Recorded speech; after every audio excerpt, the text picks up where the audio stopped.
I'm going to call the meeting to order at 5:00 p.m. on time. Thank you all for being here. For our teachers and the committee today, we are moving into our second training of the second training with a second pilot. So today we are honored to have Savas. Am I saying Savis? Savis. Okay. Savis, My World Interactive. Will be doing their showcase and training so that teachers can begin their pilot as soon as tomorrow with their students. So the rest of the committee members, if you want to log in with us, Loretta's going to give you the access that you need, or come and hover around these young ladies as they get in as a teacher perspective. And with that, I'm going to turn it over to Liz and Brittany.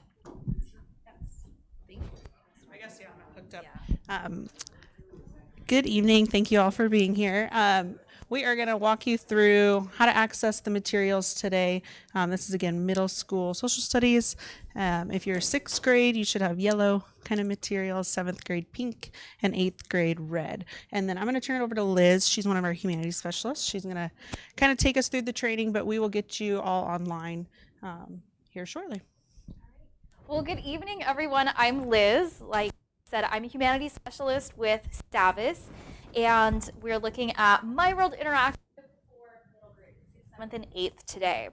So we all know a lot has changed over the past few years with your students and your teaching, and you've got so much to juggle right now, making sure the needs of your middle school students are met, like purposeful group activities, making content engaging, opportunities for student choice, making connections to the world around them. We've always got one more thing, right? Well, we get that, and we want to partner with you so that your next one more thing can be a little bit of breathing room. So as you can see, My World Interactive has correlations to Arizona state standards. So when you're looking at your standards, wondering how does this match up, we've got that correlation for you. One thing off of your plate. So we're going to support your classroom both in print and digital formats. Got your books in front of you. We have world geography, world history. For today, since the majority, or I should say the biggest group of you from world history was 7th grade, we're going to be looking at examples from world history, but what the all three of these programs are formatted exactly the same, so that when I'm showing you what we're doing in 7th grade, the 6th grade and 8th grade, it's going to be formatted the same. You're going to find things in the same places. So it's really easy for you to switch between those grade levels if you need to, and it's really easy for your students to transfer one grade level to the next. It's going to be nice and familiar for them. And what's even better is that everything that's in print is on our award-winning Stavis Realize Learning platform. And not only have we put the active journal and the student edition online, we've got lots of extra interactivities that can really only exist in the online format that we'll find on Realize today.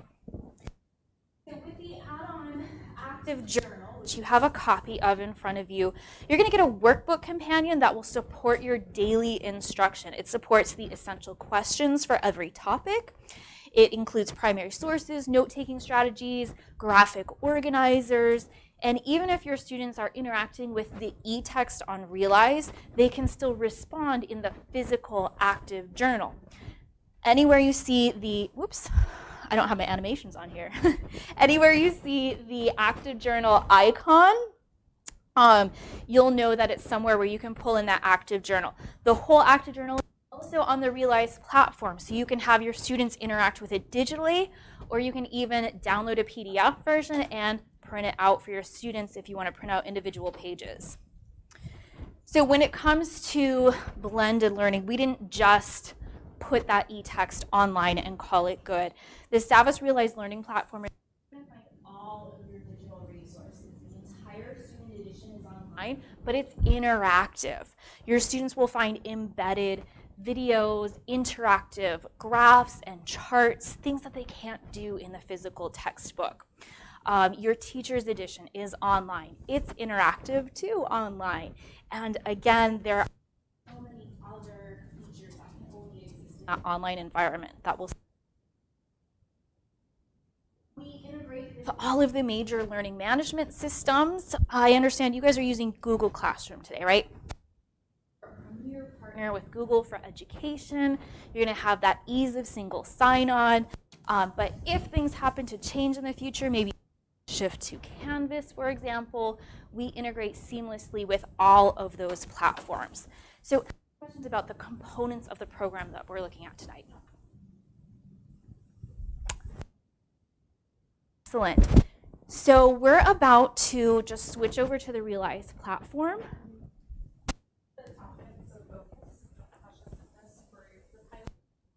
So we looked into the programs to see which topics for the time frames that you guys wanted to accomplish during this pilot. So just know that, again, this is kind of where the these are the topics that you'll be working from. And know that again, you have access to everything in the program. So if your pacing improves quicker than what we have, and you want to teach the next section. Question. Yes. Okay, so how many of us are teaching 7th grade? So 7th grade, our topic is World War I, and looking at the books that were brought for world history, it's 6 pages in this book. It's like it's a one lesson. This is like a 1-day lesson for me. So this wouldn't benefit any of us in this classroom if we are to look at it at a month-long, like trying this out to see. And the same thing, like even if we were to go on to the Depression and the rise of the era, again, that's another 6 pages. World War II is 7 pages. So like all of those chapters or those sections we could cover easily in the time frame that we have in a class or two if we were just to do this, and then we would have to supplement everything with what we've been doing and just use this as like like the most basic resource, and then do all the stuff that we've always been doing. So is there in the American history To see the World War I.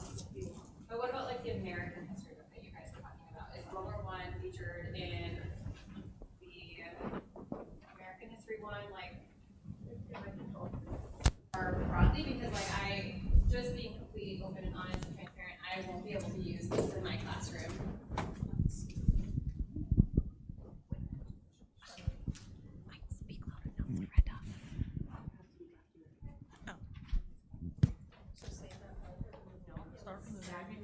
Absolutely not.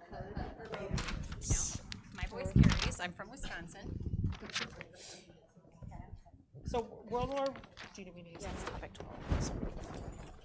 War I is covered in American history, topic 12. So maybe looking at, again, your pacing and standards you're covering, we can definitely get you this teacher's edition and student materials, if that would make more sense. Is that, you have the, Yes, she did. Devin provided me Okay. the American history book really quick, just so I can kind of take a look at it. okay. So just looking at the world history book, the one that you did provide us, and knowing the 6th grade standards, and I don't teach 6th grade, this would actually be a really good world history book for us for 6th grade, simply because it starts with the origins of civilizations, and then you go all the way through topic, So the book, this book that she has in yellow is a condensed version of this guy for Okay. 6th grade. So it covers a lot of the same as what you see here. Yeah. So sometimes districts end up, if you're at the same school site, they'll actually only purchase this pink set and use it in 6th and 7th grade. So that's so- the survey edition. Gotcha. So this one, looking at it, it covers, like I said, the majority of it is 6th grade standards, but then after that, it goes right into where we start in 7th grade, which is the revolutions, absolutism and enlightenment. Then it goes into the revolutionary era and then the modern world. But this, compared to what we have seen in the past, like for 7th grade, because all of us teach 7th grade here, would be like minuscule amount of information. based on this book that I'm looking at right now. Which one do you want? Because I follow directions. Now I forgot what I was going to say.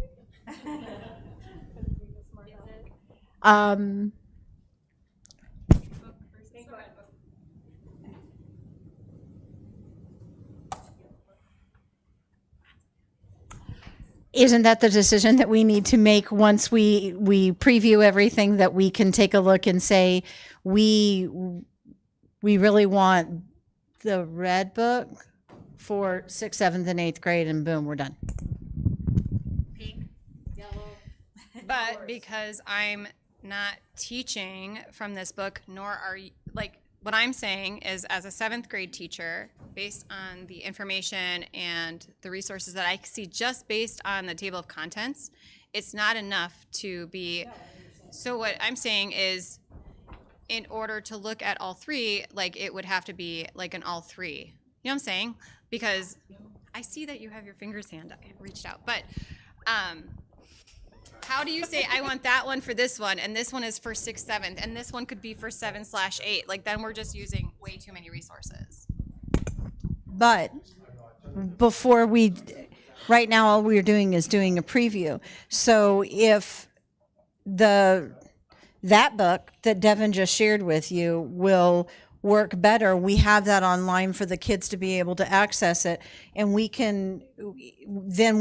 can come back, and that's one of the things that we're going to say is, I actually like this book better than the pink book because I felt like it had more material so that I could actually teach all of the lessons.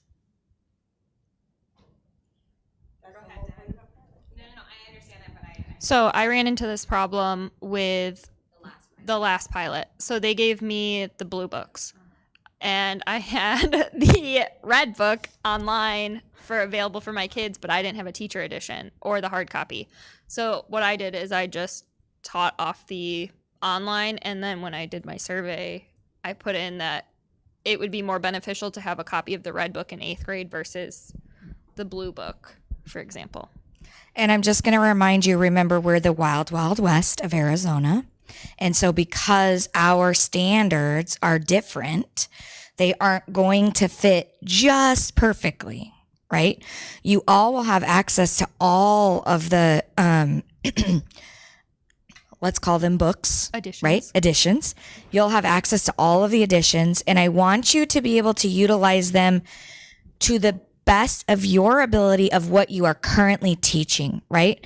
So the reason that we gave Brittany and her team the topics that you are covering is so that your pacing is not interrupted.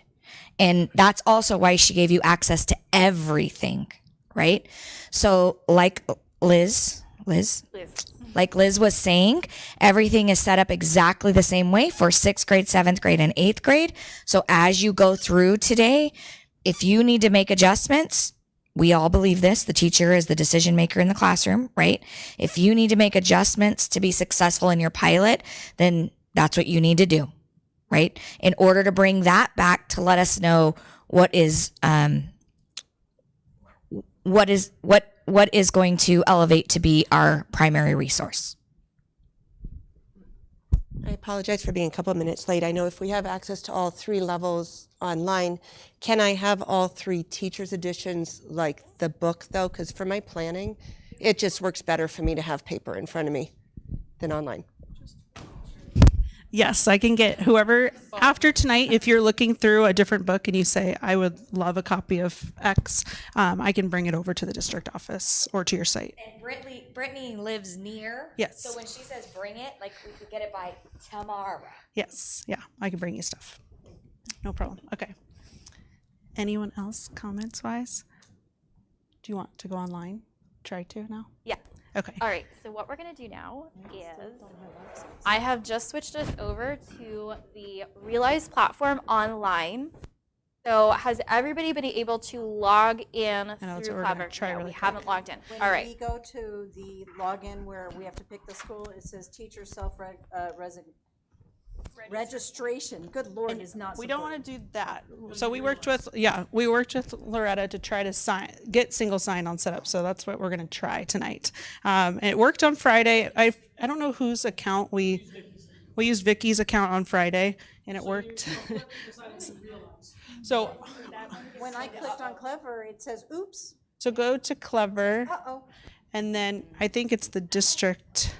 Teacher logins for SAVAS have been temporarily disabled. Reach out to your district IT when this will come available.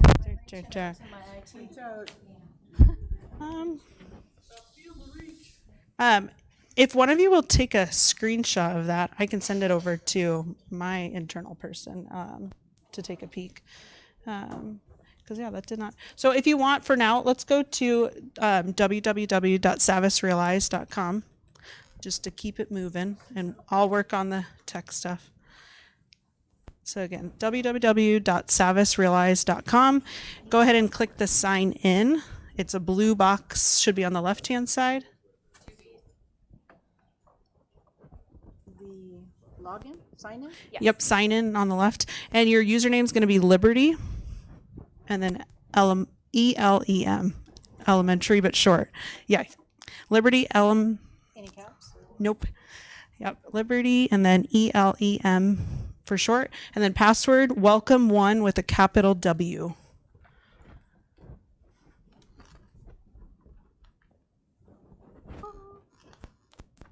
And hopefully you are in SAVAS Realize at this point. And again, this is what we submitted for the district just demo in general. We are gonna work on your actual accounts. I'll be sitting at my computer working on your actual accounts as you guys are in here. My account. But Liz is gonna go ahead and get you going now navigation wise since everyone's in, I believe. I'm gonna sign in for her so she has access. Anyone else need help getting in? No? Okay. All right, Liz. All right, Back to you. right.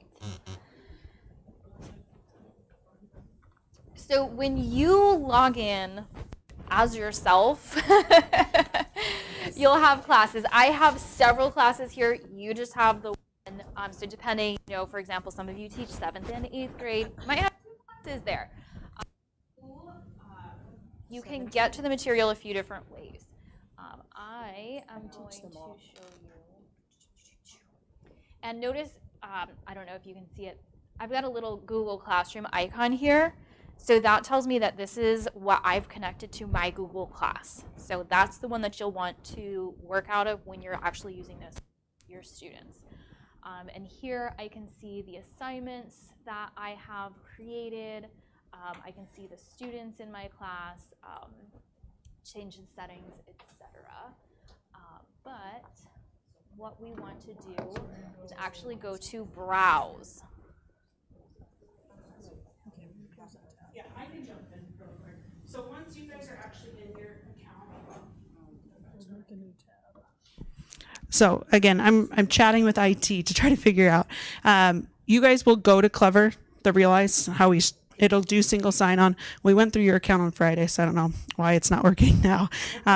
Yeah, Loretta was my witness. We were like, it's working.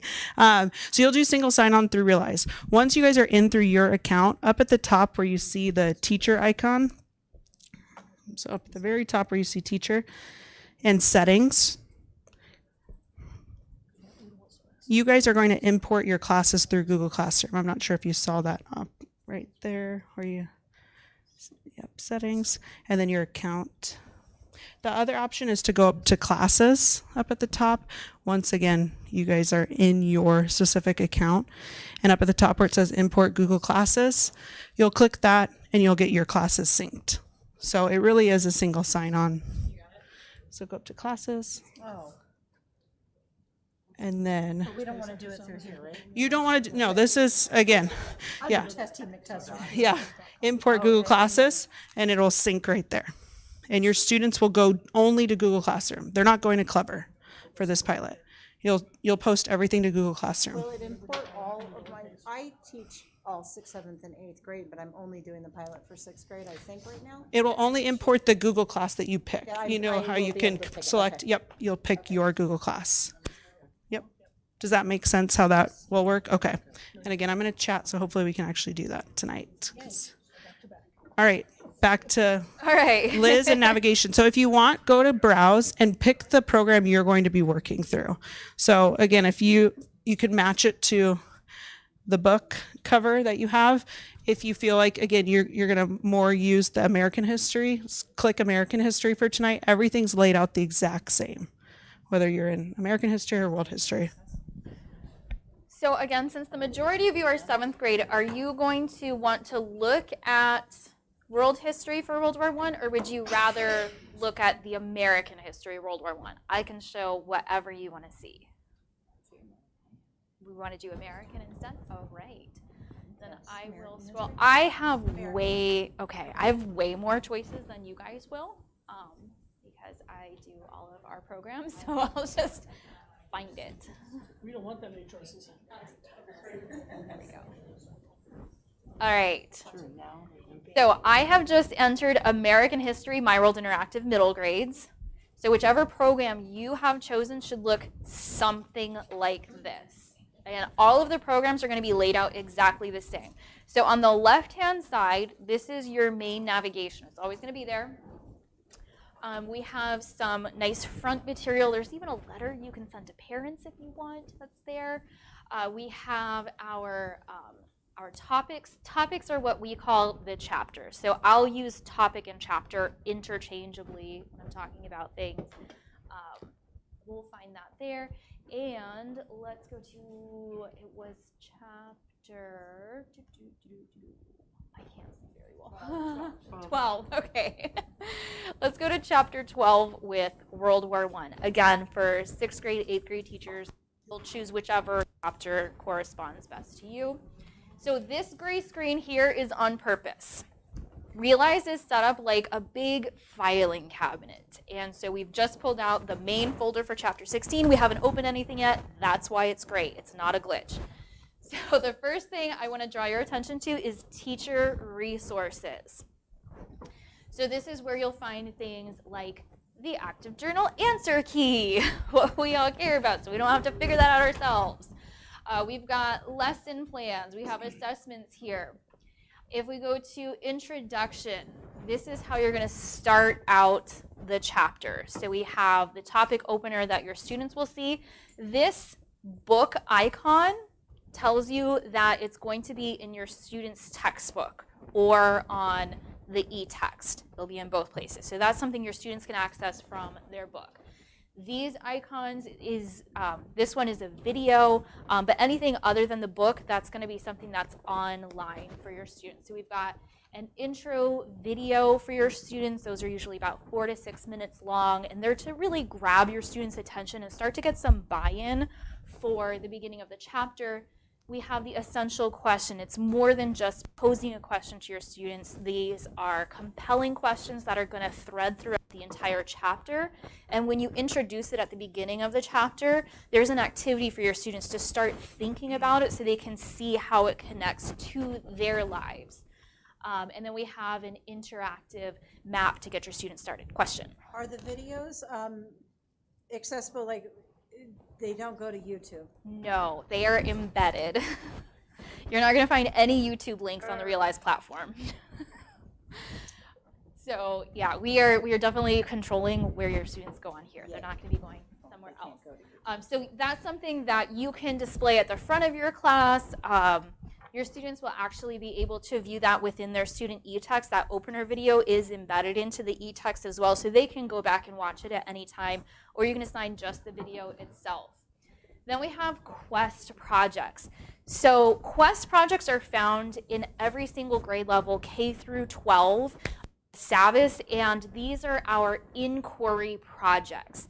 And instead of just slapping on a craft project at the end of the chapter that just takes up time, these quest projects you introduce at the beginning to start to spark inquiry in your students, start to spark connections with their everyday lives, and they'll start gathering some evidence, start forming some questions at the beginning, and then they'll work on that project throughout the entire chapter. They'll be gathering evidence, and then at the end, we have a summative.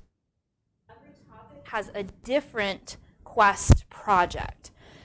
Sometimes it'll be creating a product like a skit or a website or a video. Sometimes it will be creating a written product like doing a DBQ. Sometimes it'll having a class discussion or debate. So all of those projects that we've always really wanted to do with our students, we're giving you the resources to do that. You can see we have the kickoff here. That's where you'll introduce it, and then lots of resources for you. So you don't have to make your own rubric. We've got that for you.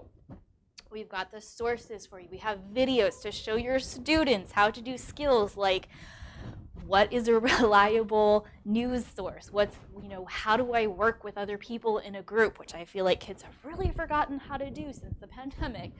So we've got all of those resources here in that Quest folder on its own.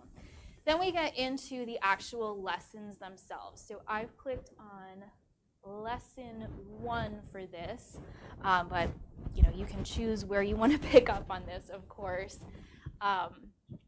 And you can see that the lessons are going to be set up in a similar manner. We've got connect, investigate, and synthesize.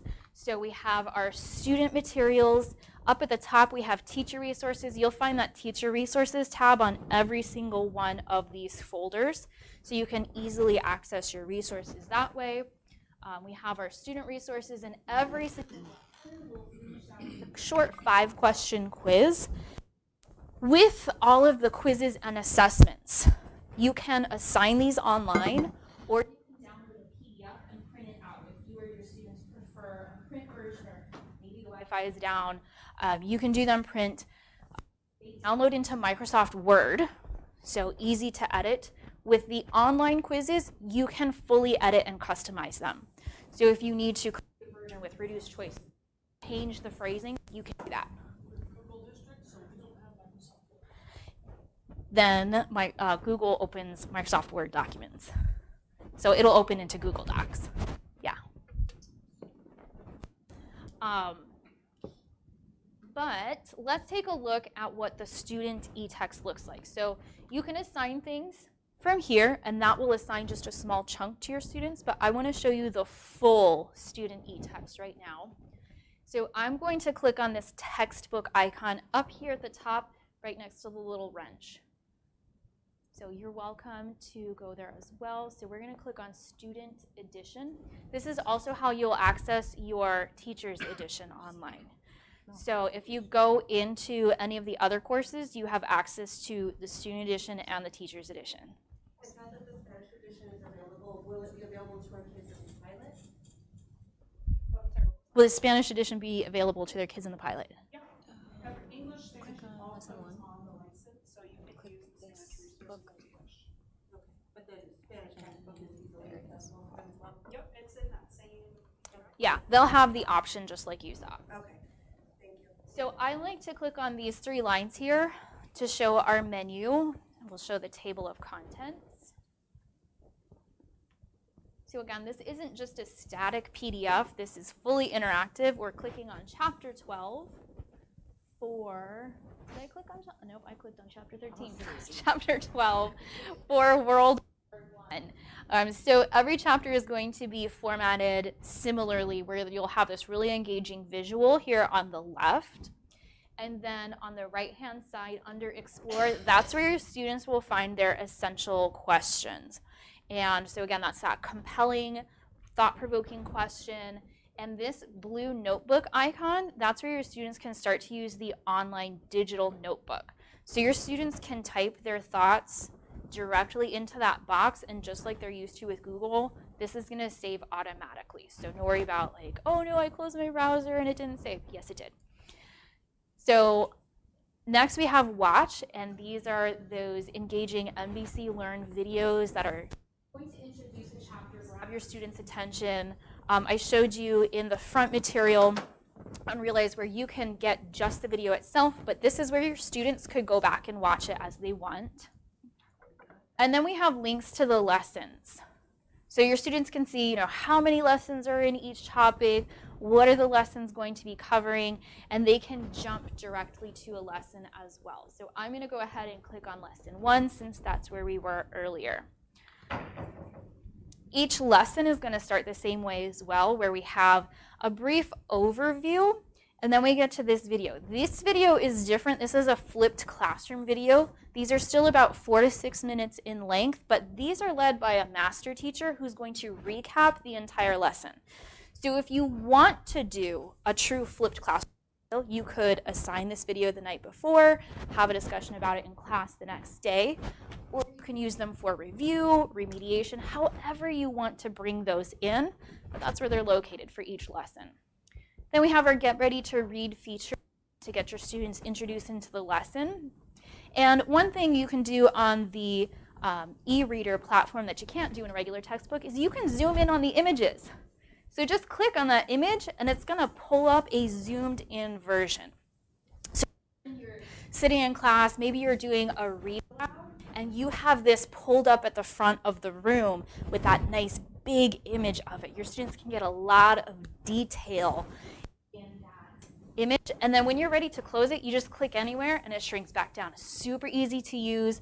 You don't have to give your students directions. Oh, you click here, look for the tags. Just click, click, and it opens and closes. We have guiding questions for the lesson, and then finally vocabulary for the lesson. And in the beginning and as well as throughout the text, vocabulary is always going to be in blue and underlined because it's clickable. Your students can click on it to get the definition and also toggle quickly between English and Spanish definitions. So I'm going to click the next button at the bottom right. Turn the page, so to speak. And now we get into the text of the lesson itself.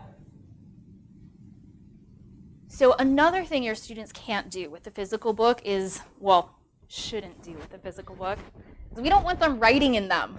But we know reading, highlighting, annotating is really important. Your students can do that in the online text. All they have to do is take their cursor and highlight any text on the screen. I'm going to go ahead and highlight the whole paragraph. My English teacher would be really mad at me for doing that. But so you can highlight that text and you can highlight, circle, underline. You've got 4 different color choices. So if you've got an annotation method you're already using, like I used to have my circle unfamiliar words, you can do that in the e-text.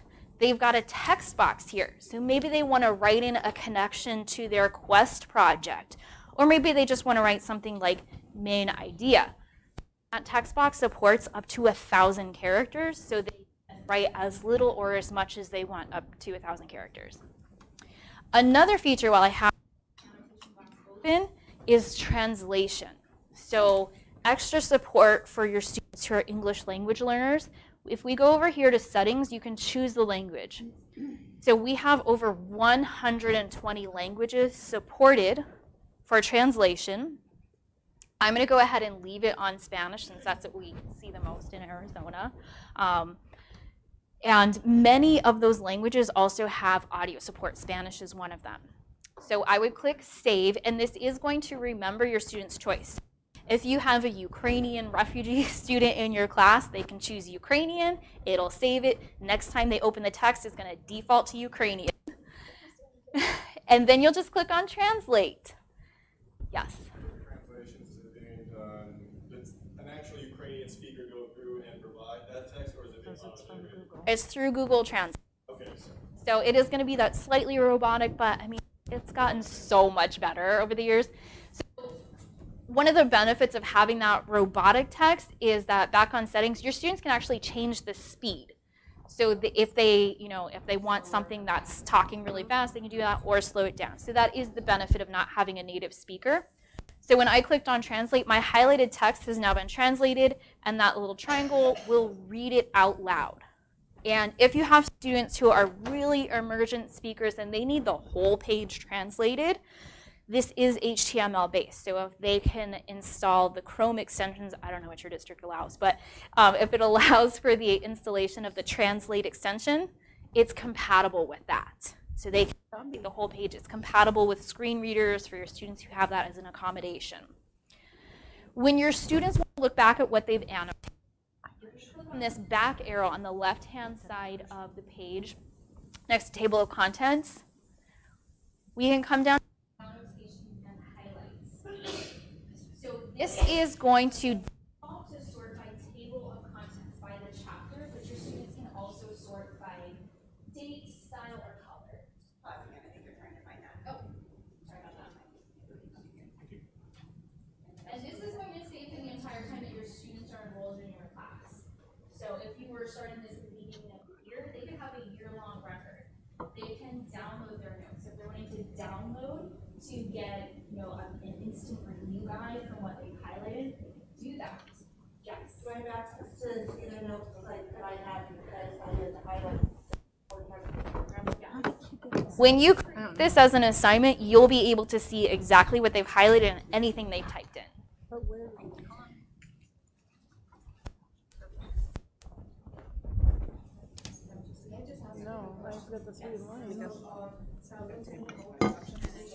Okay. Yes, Where you glossary. exit?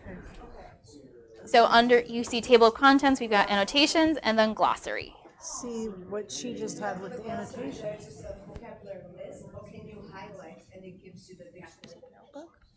So we have underlined words. See, like the actual vocabulary words, you can click on those and it'll give you the definition. If you're looking to define just Well, I'm have a looking for dictionary book. for I was looking for so that what she pulled up with the On them. annotations, and I'm supposed to have a. No, not at all. And we did get. All right, any questions so far about the student view? Having fun clicking around, playing with the annotations. And by the way, your teacher's edition has the same annotations feature. So if you're wanting to highlight in your teacher's edition, you can do that.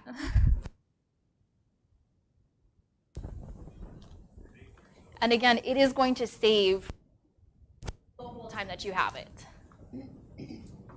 So I'm going to go back to table of contents here. You'll notice we have this item over here on the right, extra reading support. So you can assign if you need it. Maybe they don't have the best note-taking skills. I know middle schoolers, they can do a lot of things. Note-taking is not always one of them. So we have this extra reading support here.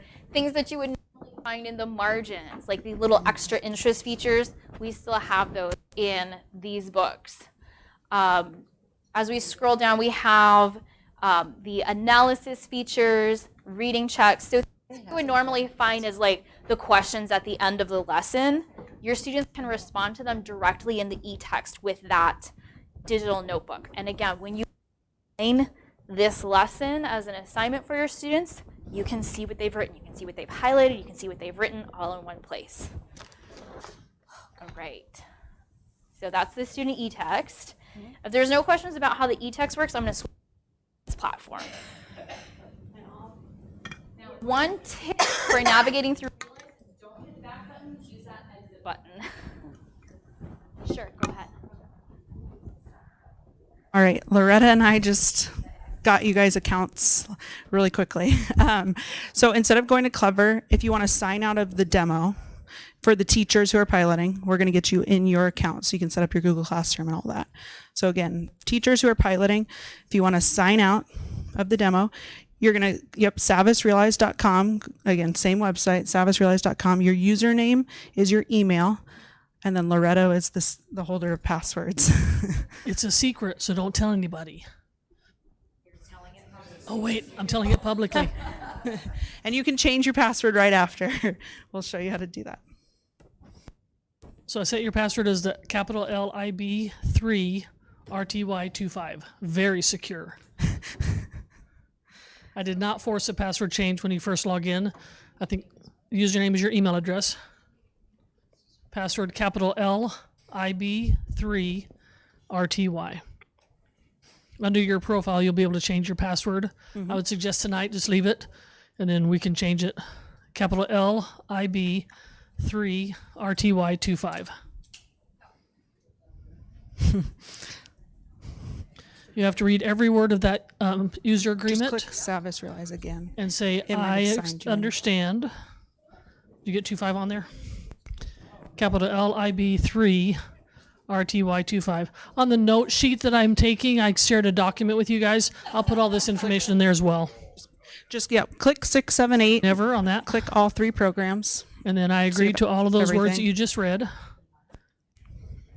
Click all of your grade levels and all of the books. And then how you want your name to show up for students. And a pretty little picture. I gave Devin the goldfish. Yeah, you can change this whenever you want, so you can change it every day. Just so I you gave know, that. your students I gave will that be to able Vicky when I make created your icons account, but too. it And then kicked click us out. I agree. They agonize over that decision. And then just that first one, I agree. And let's go. And then that'll take you to the home screen. The big thing we want to do really Or quick click though on is import your Google Classes. Realize Reader, So maybe. that's done. She didn't get a choice to select her books. So help. Did you choose 6th, 7th, and 8th grade? No, she didn't have that choice either. You can exit out. So go up to Classes and import Google Classes. Import Google Classes. It takes a team. Good job, team. And you can exit. That's like a little tour. Unless you want to do the tour. Classes. And hit import Google Classes. And then pick your school email, I'm assuming is what's connected. And then you want to click whatever Google Classes you're piloting. Only those classes. You don't need to add every class to this. Did you get into Yeah, yours? if everyone's piloting, go for it. But if you're just using a particular Oh, there class, click your. Nope. I saw You you can were click. looking at the online You can access. import Did you as see that? many classes as you want. Yeah. So for your students, that's And then for add program, you can add all 3. You can add just the world history. This is the hardest decision of all. And Is then what go your, down. your avatar to look like. And hit. You can. Yep. You can pick early ages. you had a background. This and is an just to avatar, pick. which is even You're going to be able to harder. add content from all 3 programs to your Google Class. You can, yeah. It doesn't matter because you'll have access to everything. So again, only import the Google Classes you want in there. And then once you're done, you'll hit review. And then hit I agree and import the Google Class. So your students are only going to go to Google Classroom. They're not going to any website. You're only sending them to Google Classroom. You as the teacher are going to go to savasrealize.com, use the email, and then whatever you change your password to. No, you don't want to create a class. You want to, sorry. So go to home. And Clever is an option for single sign-on for if you guys choose to adopt, but you could just do it like this, where Loretta's your district admin, and so that's how she was able to create you an account really quickly. And then we just import Google Classes. On classes, there should be an import Google Classes option. Right there. Yep. And then go back to classes once you've done importing. You'll see now your home screen looks similar to Liz's where it has the little Google icon. Yep. And your students will be there. It fully syncs. However, they have to get an assignment to kind of finish to enter the class. So tonight, maybe that'll be our last thing we do together is assign one thing to the class so that when the students go to Google Classroom tomorrow, they can see it. So see how it says needs to connect? Once you assign one thing for them to go in and click in Google Classroom, they'll be prompted to say, pick their little icon. So their icon will change. And then they'll be set up, good to go. So everyone has an account. That's our win. And you imported your Google Classes. Woohoo. Okay.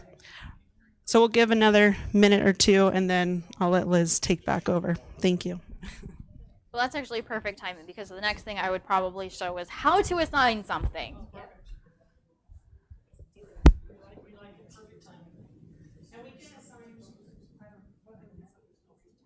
A video?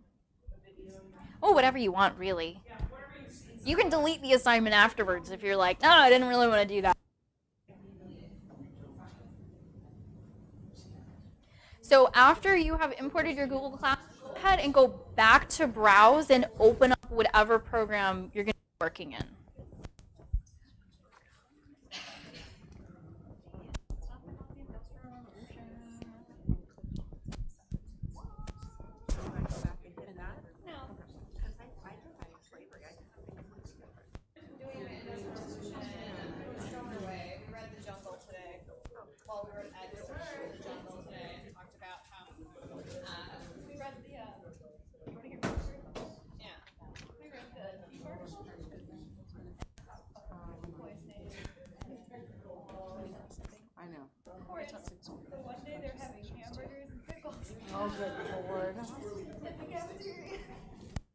Now we did the jungle today, and the connection was how can literary work. I haven't come over here to check on you guys this much. We're feeling good. Way more eloquently. No, it's okay. So we went back to finishing up. We're all set now. All right, so we're gonna go again back to whichever program you're gonna assign from when we went to browse at the beginning. All right. So I mentioned if you want to see what your students have annotated, highlighted, written down, all you have to do is create an assignment. So let's see how to create an assignment. Again, pick whatever program you want to be in. Oh, you're already in. Good. Jumping ahead. So you're in, yep, whatever program you'd like. And whatever topic you're planning to teach from, you can go into that topic. So I'm going to show you how to assign part of the student e-text. But really, the assignments, how to assign is identical no matter what you're creating. So all you have to do is click that assign button. And then we get this window that pops up. So Realize is going to automatically give a title to your assignment, but that's a text box. You can change it if you want to. If you want to make it something really obvious, like, this is an assignment, do this right now. You know, you can have that for your title. You can change it later. You'll select a start and a due date if you want to have a specific start time. So if you have 3 different classes, then you can have different start times so they can't access it until then. And one thing that's really nice about the start date is your students are not going to see that assignment until the start date. So it's not like they see, oh, an assignment has created, but I can't open it. It's invisible to them. They can turn things in after the due date, but it is going to have a red late notification for you. So you can see if something has been turned in past that date. And whatever you do for late policy, that's your call. And then for assign to, question. The ability to apply an automatic zero should they go past the due date? You'll have to do that yourself. Yes. Does it have to have a date? Because I've noticed that when it syncs for a grading program, it doesn't go back and enter late grades. If there's, once the due date's already passed, it doesn't go back and backfill, and I don't have enough mental space to go back that many. So it does have to have a due date, but you can set it, yeah, you could set it to the end of the school year if you want. You know, whenever you cut off your late work, you can set your due date to then. So that's up to you. Yeah, you can change the due date after the fact also. Yeah. So if you want to assign it to your entire class, you should see your class or classes listed underneath. Make sure you've got that Google icon. And you can click add if you want to give it to everyone. But maybe you just want to assign it to one student or a couple students. You can type their name into the bar and choose that specific student that you want to assign that to. So this is a really great way to differentiate without the students knowing what you're doing. So maybe you have like a lesson summary you want to assign to your student because they need something a little lower level than the rest of your students. You can do that. Maybe you want to do the Spanish version for somebody. You can just type their name in, and it is going to go to their Google Classroom. So it's still going to show up in the same place. There's an instruction box here, so maybe you have a student who's going to Disneyland for a week instead of coming to school, and they say, give me my homework. You can type in the directions there, even though you know they won't see it. So then you would just click assign if you're ready to assign it. But what if you're pre-planning and you're like, I want to save the resources, but I'm not ready to assign yet. And maybe you want to assign, or you want to group a bunch of things together. So right up here where it says select multiple items, you're going to toggle that to on. And even if you don't want to do that right now, just go ahead and toggle it to on so you can see what this looks like. For you guys who are teaching the same 4-month plan, maybe someone's going to tackle what you're doing this week, someone's doing next week. Maybe you hit that select multiple items. This is a good She knows exactly what I'm doing. So you can check off as many or as few assignments as you want. So I'm going to just choose all of these student e-text options. And then you can choose assign selected. So maybe you want your students to do a group of assignments, and that counts as one thing. It's going to group them all together for them. But you can also add these to a playlist. So just like you might have a Apple Music or Spotify playlist, you can have together. And for especially the 7th grade teachers, if you might be pulling resources from world history and American history, you can save them together in a playlist. So maybe you want to pull some activities from the world history into that American history unit. You can do that. They don't have to be from the same program to be saved in a playlist together. You can save all your tests together. You can do all kinds of stuff. If you're, I know Envision Math was probably elementary, wasn't it? Yeah, you can save multiple programs together. Math and science together. You can share. Yeah. So we'll create a new playlist. We'll just give it a quick title. I'm just going to say World War I, 7th grade. If you teach multiple topics, so for like my people who are teaching 6th, 7th, 8th grade, you'll want to make sure that you note which program it's from, because all of your playlists will save together in one place. I learned that one the hard way. So create playlist. You can add a description if you want, especially if you're going to be sharing with someone. You might say like week 1 of World War I, so they know what it is. So we'll create the playlist. So you can go to I'm going to click close so I can show you where your playlists are saved. Question? Playlist. Which? I know, but where? scroll down. Snowman. Oh, do you have things checked? Oh, no, I didn't. Yeah, so you have to check things first. Make a couple of, select a couple items. Okay, then now you can scroll up and you should be able to see. Assign. Okay. Okay, scroll down a little bit. This is the easiest way to do it. Then you get that. So if you, let me show you real quick. If you scroll up, that's the playlist icon. I never show that to anyone. I always tell you just scroll down and then you get the button. You can add insightful items. Snowman. So did you check off a couple things to make a playlist? I'm referring to.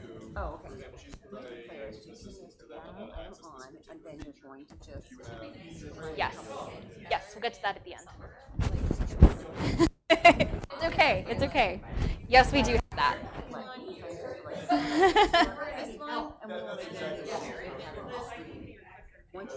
Sure. Which I know we don't like, but it's CYAs. So you can give it a title practice or whatever you want it to be. All right. Have you been able to create a playlist or see somebody create a playlist? No, I would think. Perfect. Okay, see, select and multiply items. So you can just click off a couple things. And then scroll down just a little tiny bit more. Add selected to playlist. There's a way to do it without scrolling down, but it's the easiest way. So you'll create a new playlist. When I created The title, an like, assignment, delete this later. I went to the Google Class and it just says Yeah. for the kids to log in. And then create. And then you can either go directly to your playlist or you can close. I chose the close option just so you can see where it's saved so you know how to get back there. Yes. Yes, it does go to my library. And then, you know how in Google you can assign things and then schedule it? Like I always try to schedule a couple weeks in advance. I scheduled for something for next week, but it doesn't appear in my class. It won't appear in the Google Class Until it's the day of. Okay, got it. Oh, mine was at scheduled event at the top of the Classroom tab.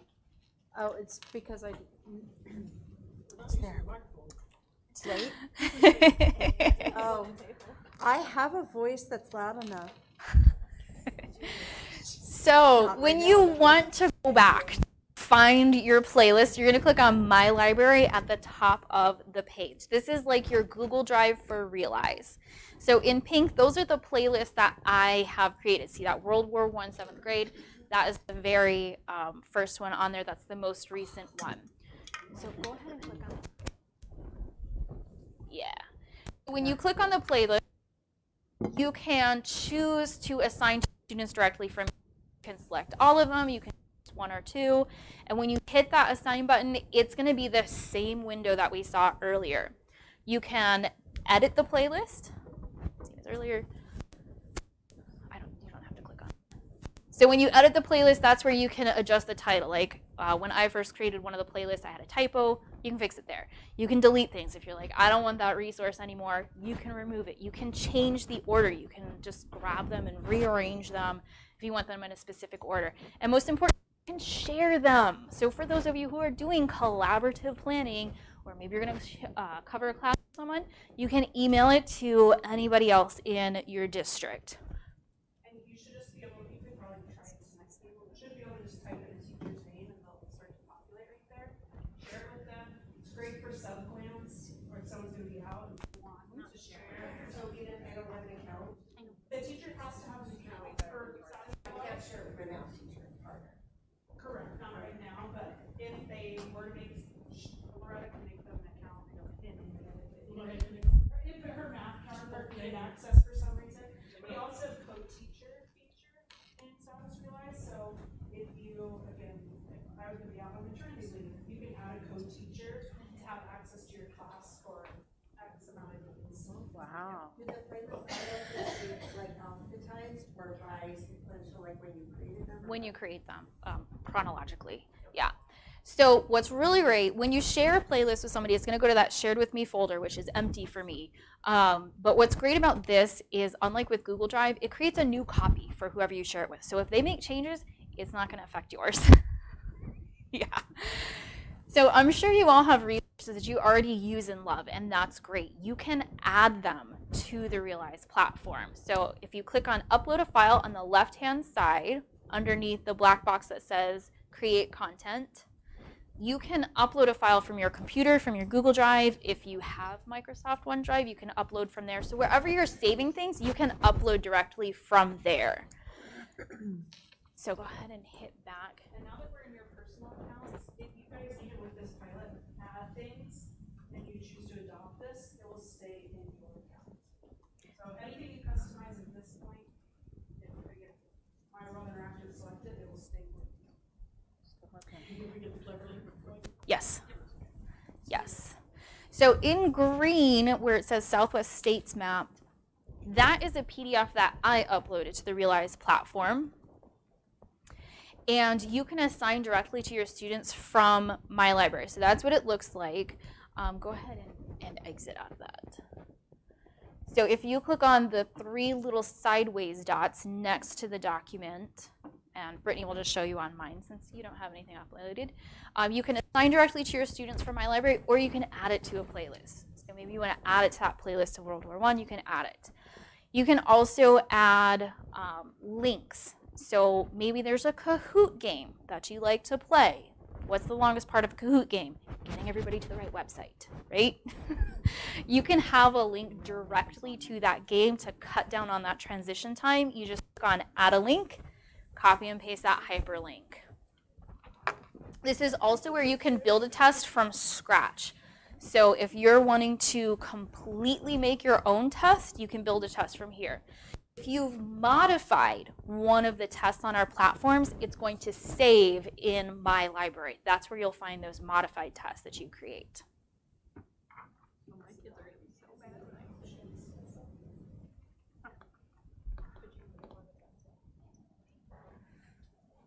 So that's our My Library.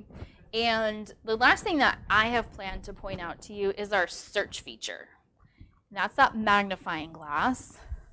So maybe you have an idea of a type of resource that you want to use. So let's look up, since we've been talking about World War I, let's look up assassination.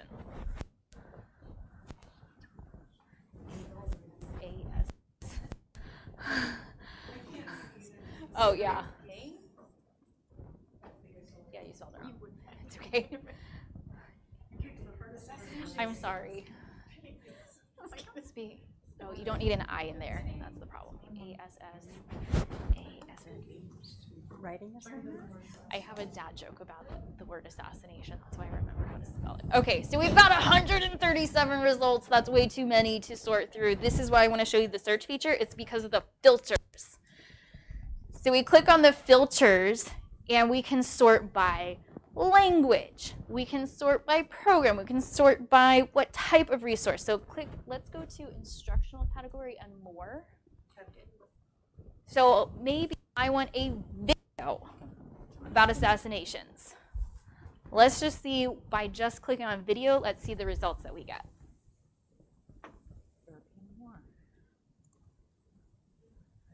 Thinking. It's late. My computer's tired of working today. All right, so we have 8 results. So I can look through those, or you could filter it even farther. But what's great about the search results is, let's say you found what you wanted to use from the search results. You click on the snowman, and you'll click either assign or add to playlist right from there. So what questions can I answer now about what you can do with Realize? Yes. No. So the question was, is there a way to adjust the Lexile level? The answer is no. There's a reason for that. Because we want your students to be accustomed to working on grade level because their tests are going to be on grade level. However, I just saw that you could filter by Lexile. yes, you can filter by Lexile level, absolutely. And if I'm going to go back to, yeah. Okay, so I'm going to go back to a lesson. I'm just using our documentation. And yeah, lesson 1. So what we have for your students is lesson summaries. So when you click on the teacher resources within any lesson, you'll get the lesson summaries. Those are written below level for your students. We have the Lexile levels online, so if you wanted to know what they were, we have those. And they're available in print and Spanish, and they're also available in an audio format, in English and Spanish, or I said print and Spanish. They're in English and Spanish and print and audio. So you can assign those leveled lesson summaries to help support the reading for them, but they'll still get the on-level text itself.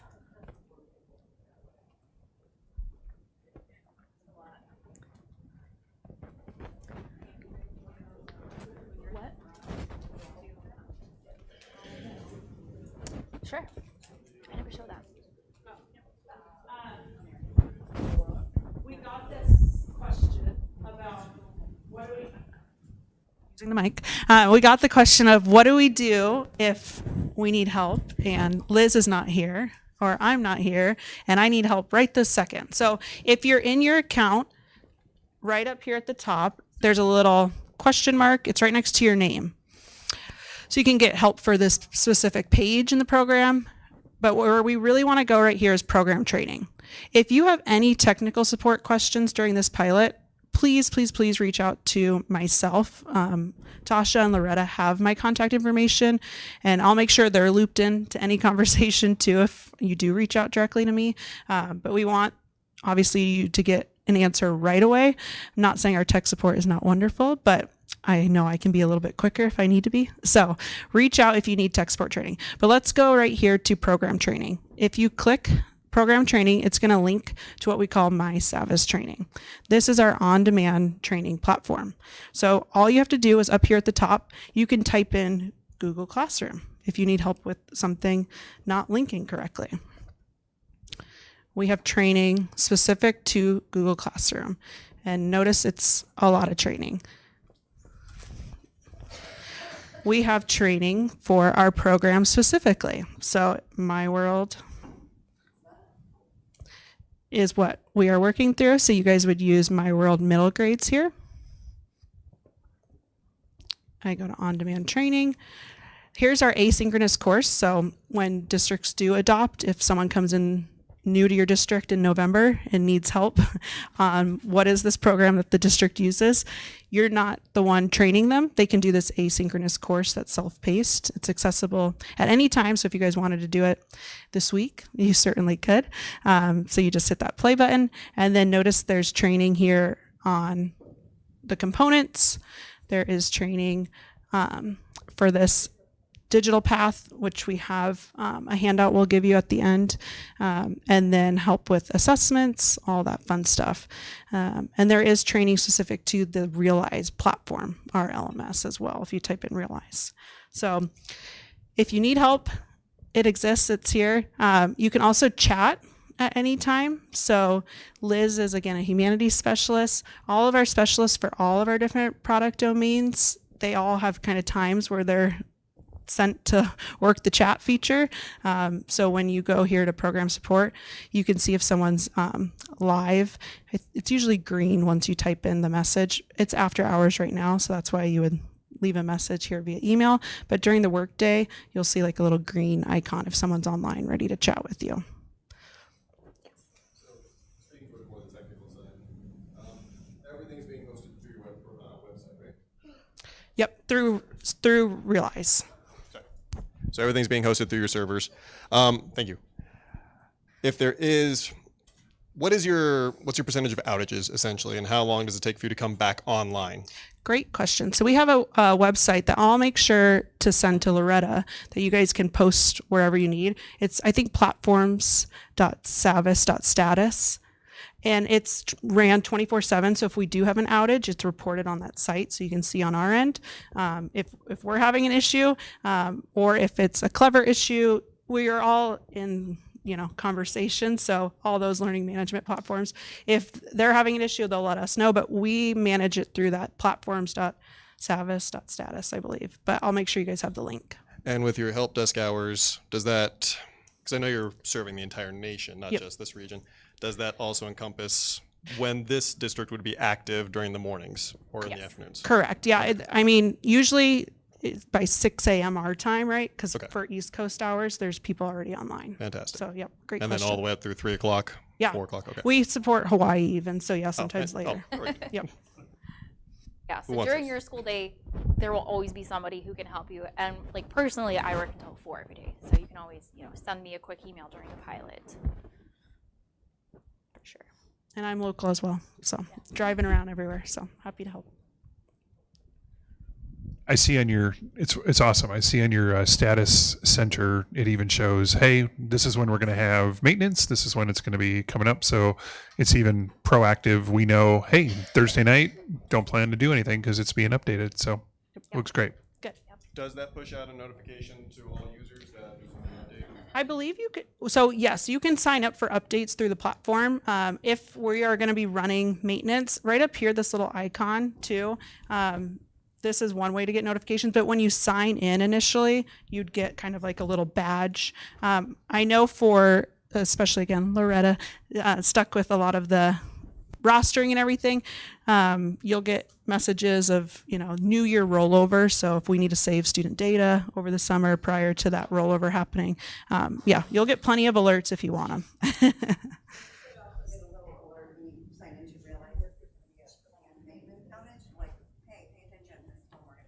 Yeah. Teachers, I know this is a lot of info because you just did another pilot. What can we help you with so that you feel decent going into the classroom tomorrow?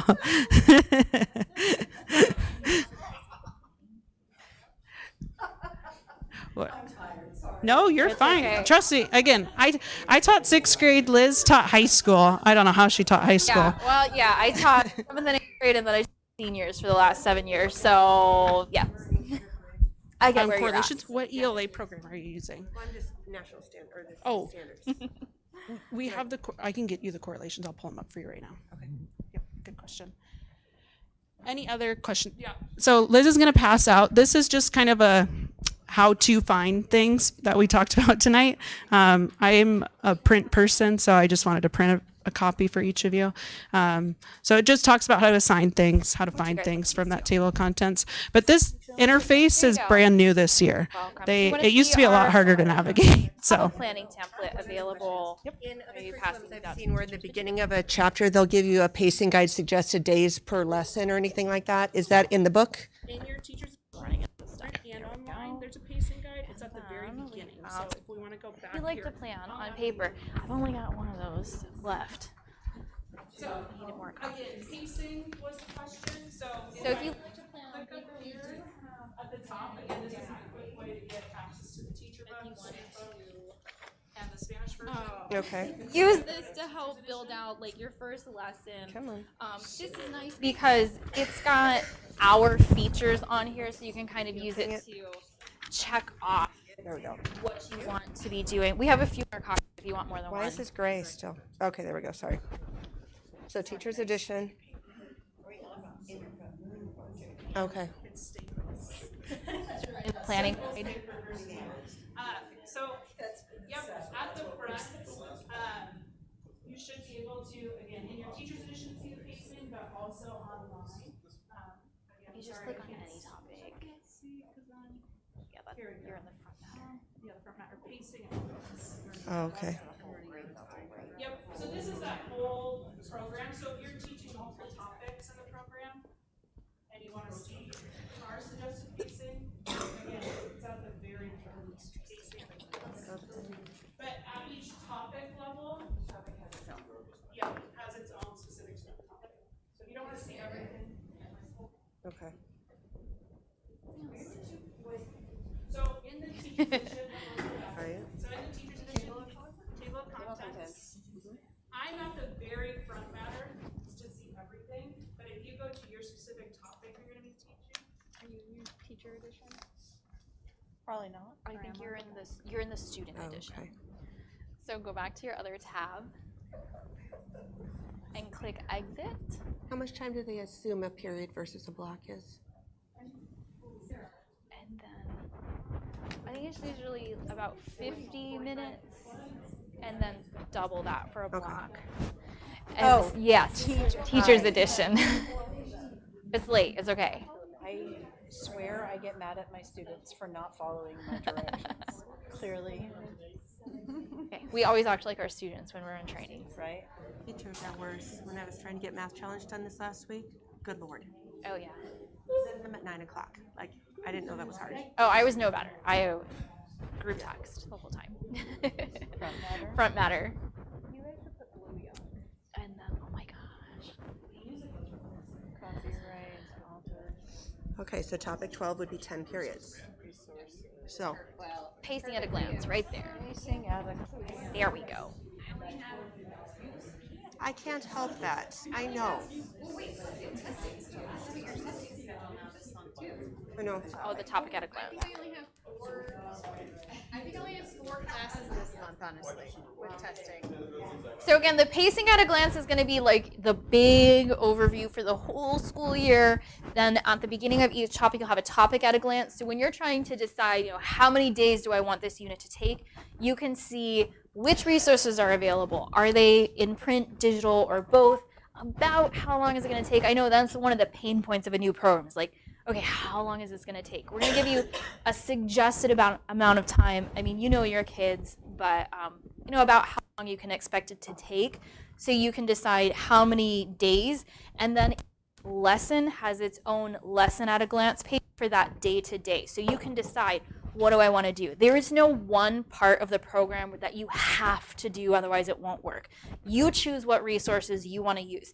Maybe you want to do a quest this unit and not the next unit. That's fine. You can do this however you want. You can make it work from you. Maybe I want to pull from 2 programs. That's fine. Do what works for you.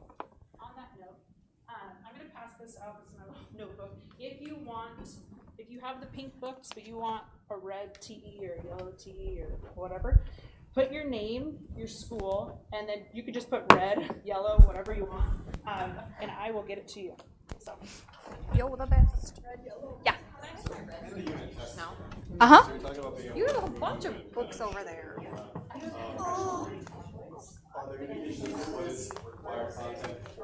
now You're at Rainbow, right? I needed it just for us to go over when we had our conversation beforehand, but I was really late. So I'm sorry. when you customize a test on the platform, you can revert it back to the original if you're like, I just completely screwed this up. I'm going to revert it. Yes, yes, but it's never going to affect the original. So the updated one will be saved in my library. It has a little purple icon, but the original will always be there. Where did they get that one? Where we're at the pacing at a glance, are you, okay, you're in the teacher's edition, go over here.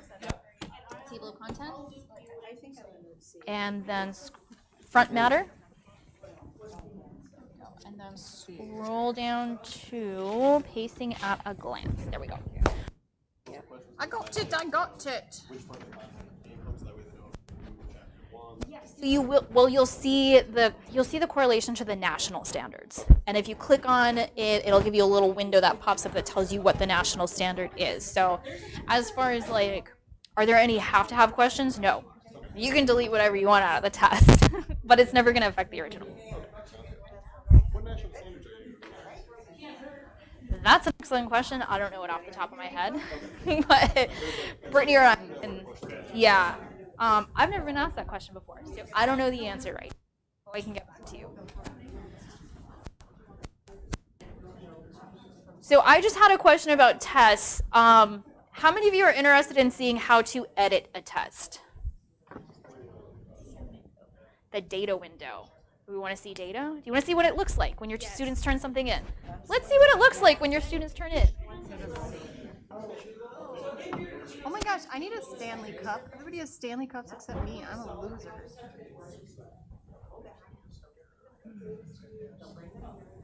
Excuse me. So I've opened up my demo class. I'm also a millennial. In grade 4, but it's an older millennial. Are you a Gen Z? No, you're a millennial. You're a baby millennial. Are you you're a Gen X? No, you're Gen X. You're Gen X. Oh, yes.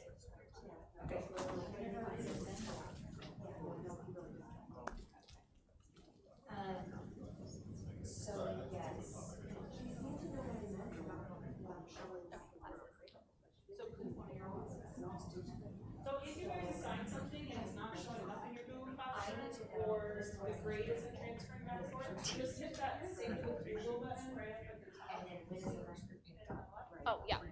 Hit that, and the grade is sometimes Google for us, it just doesn't it's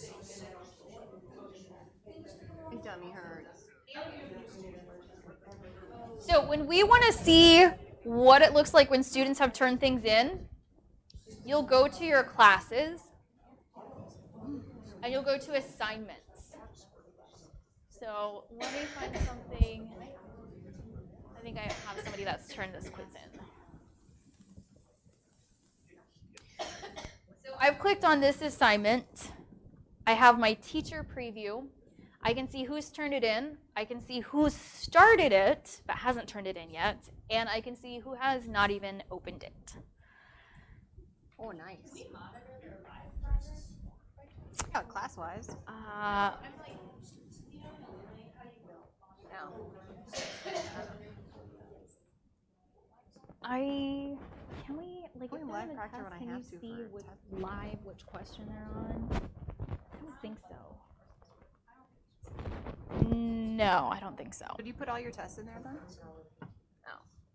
All right, so I've clicked on a student here, and I can go through. This is a quiz that auto-graded.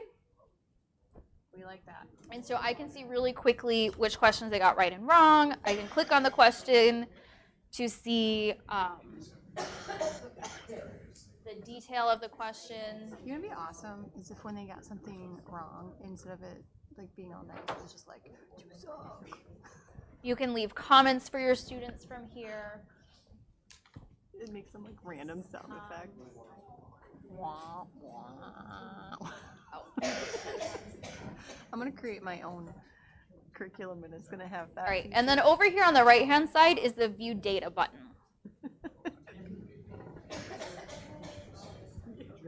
So here we can see how our students did based on the standard. You can do question analysis, student analysis. Yeah, that's So, nice. yeah, so you can see, you know, where the weaknesses are, where you might need reteaching. The auto-assigned remediation works. Right?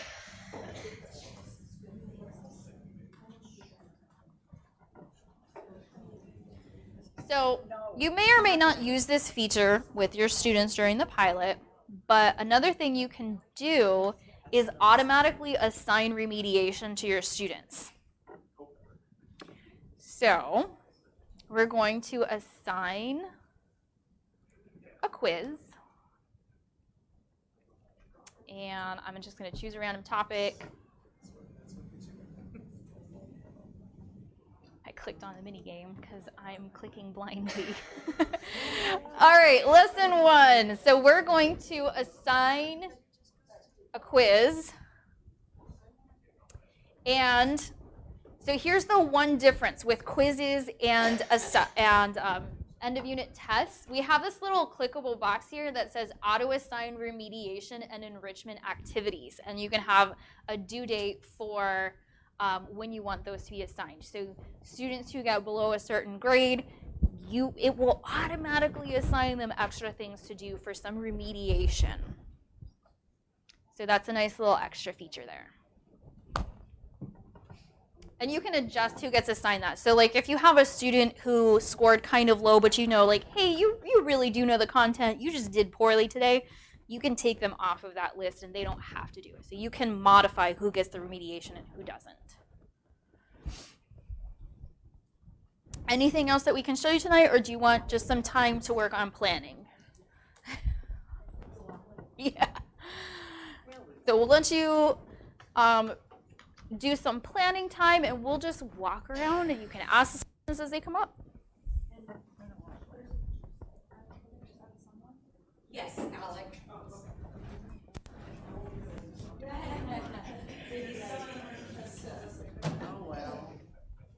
Well, I can give this to somebody, and then I can take whatever you give me.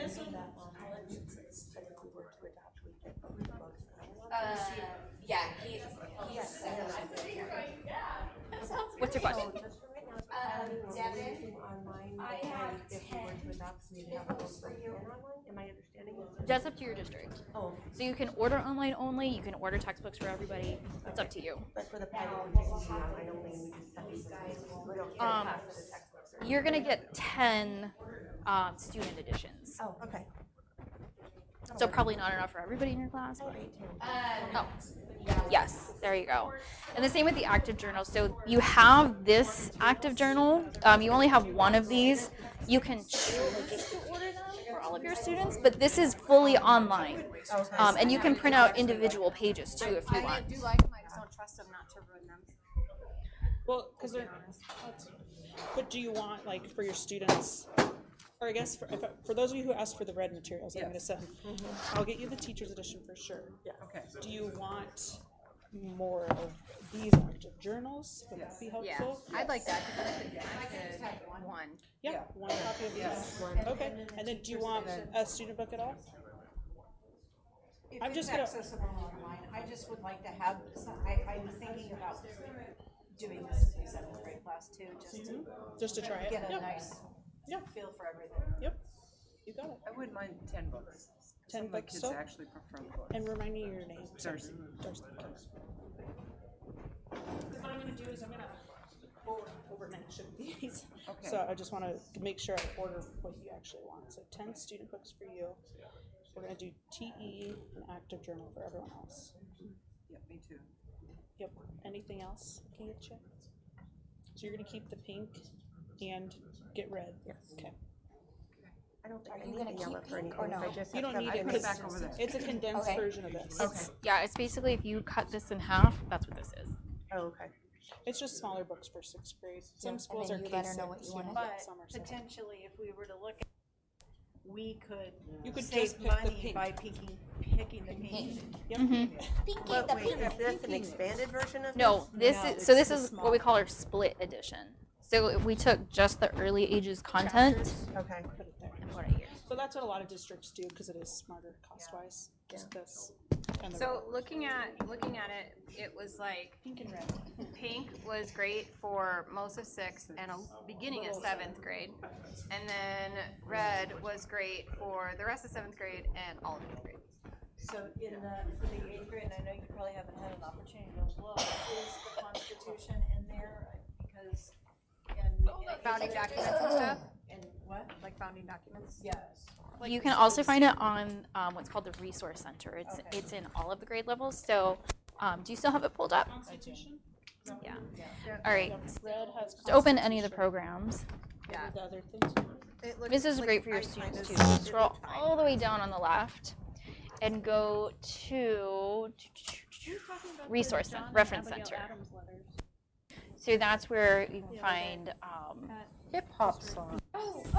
that's one thing we didn't mention. So if you've ever used like vocabulary, Primary sources. we have hip hop history songs that go along with every chapter. They're super fun. They have a little video that goes with them too. And take root. understanding hip hop history. Yes, we have little hip hop songs for each unit. But you'll also find documents in that resource center. Constitution. Found it. Are we good? It's probably in the Constitution Day resource. Are we good? I'm good if you're good. Yes. Nice. But yeah, we've got all kinds of stuff. There's blank graphic organizers, all kinds of stuff. Okay. I made it through the meeting. Okay, let me just get to our next agenda item, which is reviewing the pilot. So February 1st through March 3rd, Brittany will get us materials, and I think she's going to just bring them to you or to me. Oh, she's going to bring them right to you. Just fantastic. I'm sending you an email for a mid-pilot check-in on February 15th, optional, virtual, 4 o'clock to 5 o'clock, Q&A. I'm hoping that Brittany and Liz, no, just Brittany. No, we're going to have, And then it will probably be Corey. Is his yeah, it's my birthday. Corey. I'm sorry. Nobody takes their birthday off, Liz. Okay. Brittany and Corey will be on for a Q&A. That's totally optional for you, but that is a time for us just to check in and see what could you find, what can you not find, what's frustrating to you, so that the vendors can work that out for us, okay? Any other questions? No? Remember, your students go directly to the classroom. You're going to statusrealize.com. Email is your username. Password is what we set, but you can change it in the settings. Okay, and then I do have textbooks for you over here if you're taking them. We have sets of 10. We did not do full class sets yet. And then if you wanted different ones, Brittany's going to bring those to you, okay? And I'm going to adjourn the meeting at 6:28. That's early. Have a wonderful night. Thanks for coming.